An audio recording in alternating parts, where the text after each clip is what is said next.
एक बार आलस्य से परेशान एक व्यक्ति गौतम बुद्ध के पास आता है और कहता है, बुद्ध, मेरे अंदर बहुत आलस्य है। मैं इस आलस्य की वजह से अपने जीवन में वो सब कुछ नहीं कर पा रहा हूँ जो मैं करना चाहता हूँ। इस आलस्य ने मुझे बहुत परेशान कर रखा है। इसके वजह से मैं अपने जीवन में उन्नति नहीं कर पा रहा हूँ।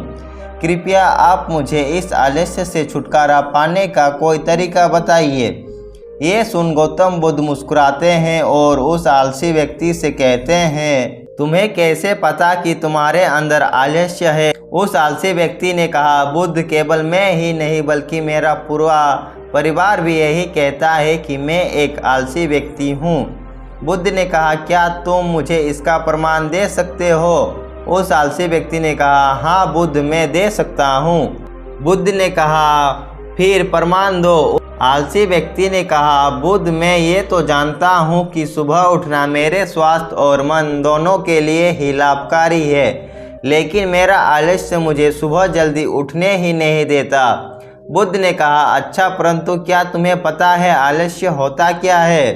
उस आलसी व्यक्ति ने कहा, बुद्ध, मुझे ये तो नहीं पता कि आलस्य होता क्या है, लेकिन ये जो कुछ भी है बहुत बुरा है। बुद्ध ने कहा, आलस्य का एक मानसिक अवस्था है, एक भाव है, एक विचार है, जिसे जाने अनजाने में हम इंसान खुद अपने अंदर पैदा करते हैं। आलसी व्यक्ति ने कहा, परंतु वो कैसे बुद्ध? बुद्ध ने कहा, पहले तो तुम ये समझो कि हमारे अंदर आलस्य दो कारणों से पैदा होता है। पहला कारण है शारीरिक और दूसरा कारण है मानसिक। शारीरिक आलस्य का पहला कारण है भोजन। जब हम कोई ऐसा भोजन ग्रहण करते हैं जिसमें खुद कोई जीवन नहीं है, तो ये भोजन हमारे शरीर के लिए बोझ बन जाता है और फिर ये हमारे अंदर आलस्य पैदा करता है, क्योंकि हमारा शरीर भोजन से मिलने वाली ऊर्जा के सहारे चलता है। फिर हम इसे जैसा भोजन देते हैं, हमारे शरीर में भी वैसी ऊर्जा प्राप्त होती है। इसलिए अगर तुम आलस्य से बचना चाहते हो तो आसानी से पचने वाले और सीधे प्राकृतिक से प्राप्त होने वाले भोज्य पदार्थों को अपने भोजन में शामिल कर दो।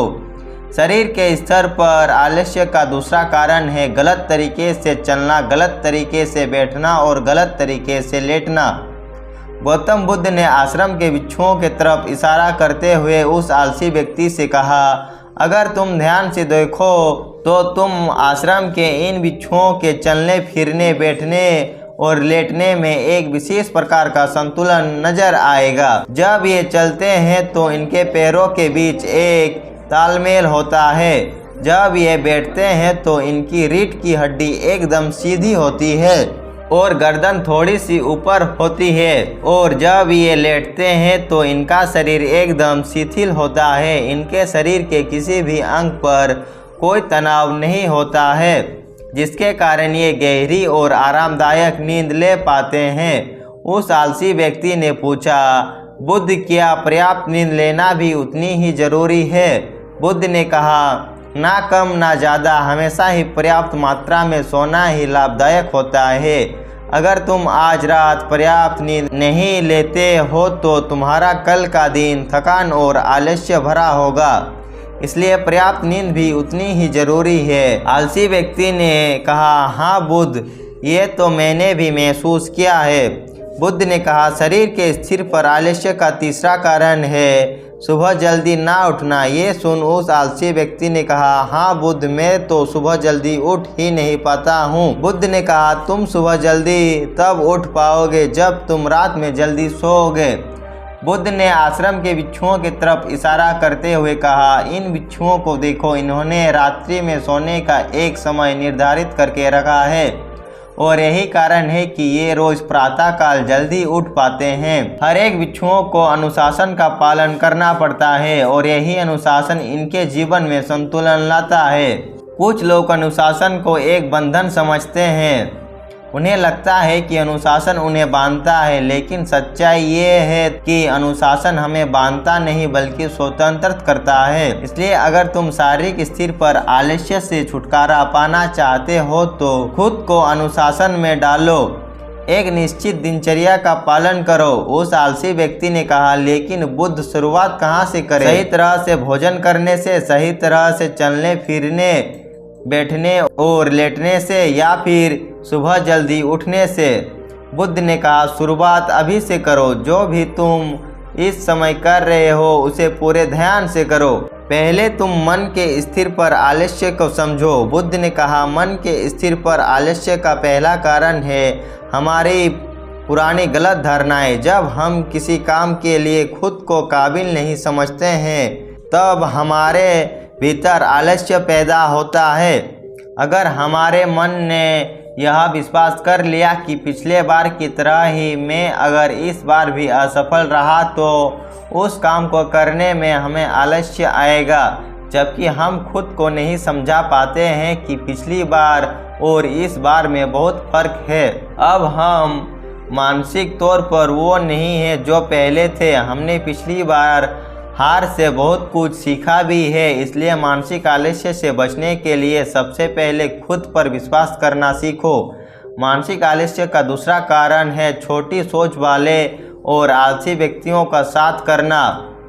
कई बार ऐसा होता है कि हम आलसी नहीं होते, लेकिन कुछ आलसी और कामचोर लोगों के साथ रहते रहते खुद भी आलसी और कामचोर बन जाते हैं। ये सुन उस आलसी व्यक्ति ने कहा, हाँ बुद्ध, ये तो मैंने भी महसूस किया है। तो बुद्ध ने कहा, सबसे पहले आलसी और कामचोर लोगों के संगत में रहना बंद करो। बुद्ध ने आगे कहा, मानसिक आलस्य का तीसरा कारण है काम को टालने की आदत। काम को टालना आलस्य और मानसिक तनाव का सबसे बड़ा कारण है। शुरुआत में तो हमें पता नहीं चलता, लेकिन धीरे धीरे ये हमारे अंदर घर कर लेती है और ये एक अकेली आदत ही किसी भी इंसान की ज़िंदगी बर्बाद करने के लिए काफ़ी है। इसलिए जो काम आज किया जा सकता है उसे कल पर कभी मत टाले। बुद्ध ने कहा, मानसिक आलस्य का चौथा कारण है लक्ष्य का स्पष्ट नहीं होना। मान लो तुम किसी बड़े रेगिस्तान में फंस चुके हो और तुम्हें जोरों की प्यास लगी है, तब तुम क्या करोगे? उस आलसी व्यक्ति ने कहा, मैं पानी की तलाश करूंगा। मैं कोशिश करूंगा कि मैं जल्द से जल्द रेगिस्तान के किसी पास वाले गांव में पहुंच जाऊं। बुद्ध ने कहा, लेकिन अगर बहुत कोशिश करने के बाद भी तुम्हें पानी ना मिले तब तुम क्या करोगे? उस आदमी ने कहा, मैं तब भी प्रयास करता रहूंगा, क्योंकि मेरे पास और दूसरा कोई विकल्प ही नहीं होगा। गौतम बुद्ध ने मुस्कुराते हुए कहा, इंसान को आलस्य तभी घेरता है जब उसके पास कोई स्पष्ट लक्ष्य ना हो या फिर उसके समझ बहुत से विकल्प उपलब्ध हो। इसलिए लक्ष्य का निश्चित होना अति आवश्यक है। अगर तुम सुबह उठकर व्यायाम नहीं कर पा रहे हो तो उसका तुम्हारे का नज़र का स्पष्ट ना होना है।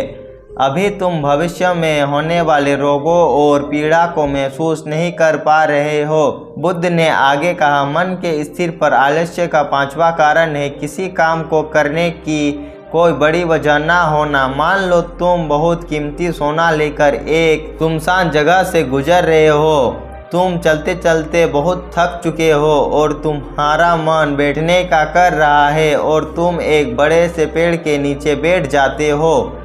तुम अभी बैठे ही थे कि तुमने देखा कि दूर से कुछ डाकू तुम्हारे तरफ भागे आ रहे हैं।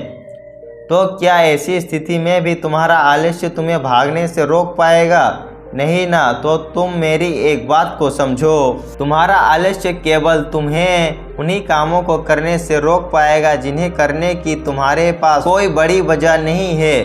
वह आलसी व्यक्ति कहता है, आपका बहुत बहुत धन्यवाद बुद्ध, अब से मुझे आलस्य का सारा खेल समझ आ गया।